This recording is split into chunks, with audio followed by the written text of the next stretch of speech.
I think I felt quite sorry for all the men in the audience, like my husband, there with their wives and things, who were left feeling really inadequate. But he was absolutely awesome. The music, I thought, could have been turned down. A couple got a powerful belt. I think without a microphone, we would have still heard her.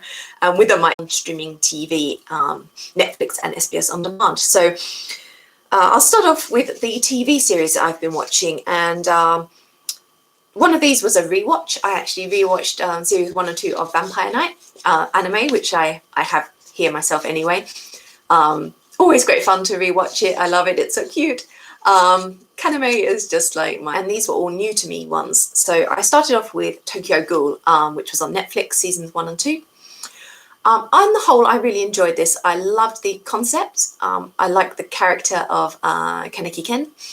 However, I found series 2 a little bit confusing. Just some of the stuff with that Google association. Is it Agori tree? I got a bit confused. There were just so many new characters and I wasn't sure about some of the relationships between them. And interestingly, as I'll talk about in my book wrap-up, I'm now reading the manga. And it does seem that the anime varied from the manga quite considerably once you reach that end of series 1, beginning of series 2 point. So I'm actually finding the manga a lot easier to follow in terms of who everyone is and what the relationships are. There's just that little bit more information and the story just goes in a slightly different direction. But on the whole, I really enjoyed Tokyo Ghoul. Next, I watched Ajin, Demi-Human, which was a Netflix created anime. Again, I really loved the concept. I thought the idea of the story was great. I liked the characters. Interestingly, Tasaki Yu is a character I didn't like when he first appeared, but then he ended up being my favourite by the end of the series. So if they make further series of that, I would definitely watch it because that was really enjoyable. And finally, the last one I watched was another Netflix one called Killer Bee: The Beginning. This one I struggled with a little bit more.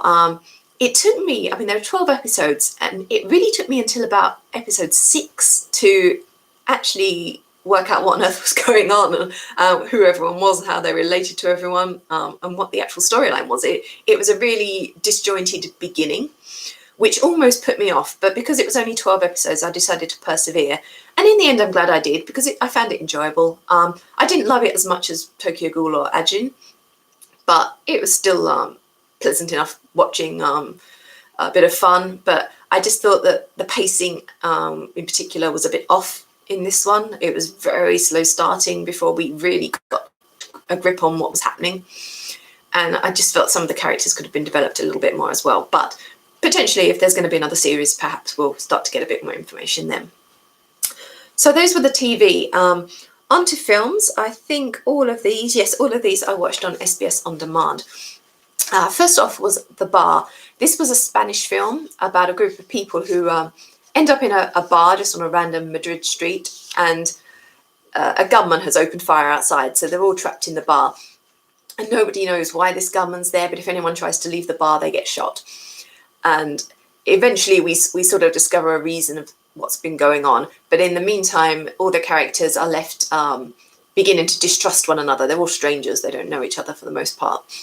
And so it's kind of a look about how they would react in this situation. And I don't want to say too much more because it would spoiler it. But on the whole, this was entertaining. There were some decent twists, and I liked the characters and the premise. So yeah, entertaining watching if you're into a sort of slightly black humour thriller. Next up was This Beautiful Fantastic. This is a story about a reclusive young woman who is threatened with eviction from her flat because she's so reclusive. She doesn't like going out in her garden, and she's let it become overgrown and quite a mess. And unless she gets it cleaned up, she is out. So she has to contend with dealing with her own fears and insecurities, dealing with the cantankerous neighbour who's a keen gardener and hates the mess that she's created in his neighbouring garden, and also navigating a few sort of romantic entanglements as well along the way. This is a fairly cliched film in some respects, but overall it was enjoyable enough. It was entertaining. I did a few bits of sewing and things while I watched it, and from that point of view it was perfectly fine. Next up was A Single Man, which is an adaptation of the novel by Christopher Isherwood, which I read earlier this year and really loved. And I thought this was a very poignant and well done adaptation starring Colin Firth.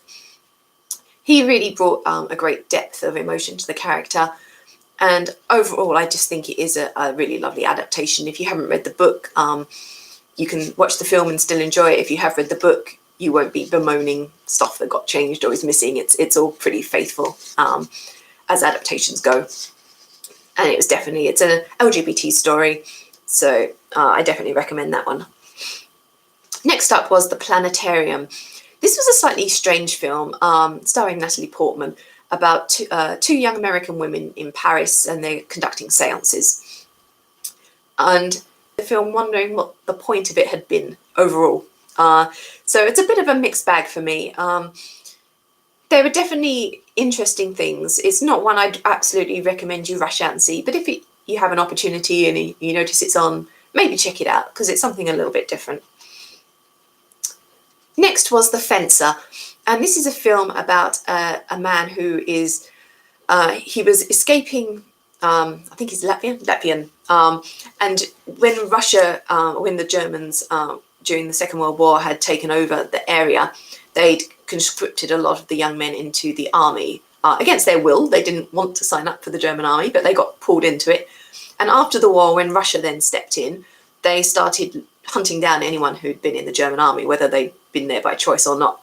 So this guy is a fencer and a teacher, and he ends up disappearing from the city in order to find work in a small town and hopefully escape notice of the authorities. And he ends, although he's meant to be keeping a low profile, he ends up starting a fencing class with the young pupils at the school, which brings him unwanted attention. So this is a drama based on a true story, and I thought it was really lovely. It was beautifully shot, lovely pacing. It really held my interest from start to finish. And there's not a huge amount of massive action going on, but there was enough happening that I really got caught up in what was going on and in the characters. So I definitely recommend that one. Next up was the live action film version of Tokyo Ghoul. And this was quite interesting. On the whole, I thought it worked well. The special effects weren't bad. The casting was pretty good. Obviously, it doesn't undo the whole story. It just goes up to a certain key point, really, with the sort of the death of Mado and Kaneki facing off against Amon. So, and then it ends at that point and calls that the conclusion of the story. So in some ways, you kind of thought like, oh, I wanted a bit more. Maybe they'll make another film. I don't know. Or maybe they have. I haven't looked. But it was enjoyable. And as someone who'd already liked the anime and was now reading the manga, I found it good. Next up, The Limestone Golem. And this is a Victorian era crime sort of murder mystery story. Bill Nighy, absolutely wonderful in the principal role. Not quite as bumbling as many of the characters he played, which I thought was a nice change of pace for him. And overall, I thought the story was really entertaining. I liked the premise, I liked the characters. There was a really good twist at the end, which I actually hadn't seen coming. So I did love that it took me by surprise. And if you like sort of period mysteries, then I definitely recommend this. And finally, Anori. This is a Greenland film. First film I've ever watched, I think, from Greenland. And it was a beautiful drama that also wove in elements of a kind of folklore and mythology as well. A young woman who's a singer who gets caught in a dangerous love triangle, shall we say.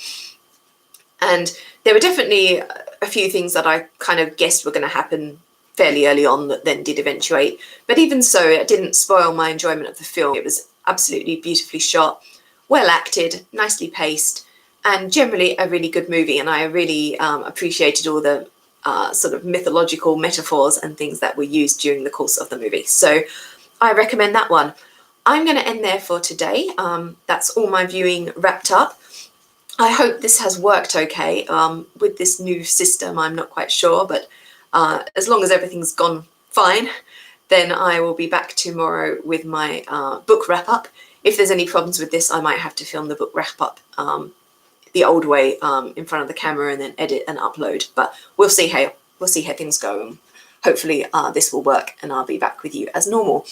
But either way, I will have a video on my book wrap-up for you in the next few days. So I will end there, but I look forward to seeing you all again very soon. for another vlog. Bye for now, everyone.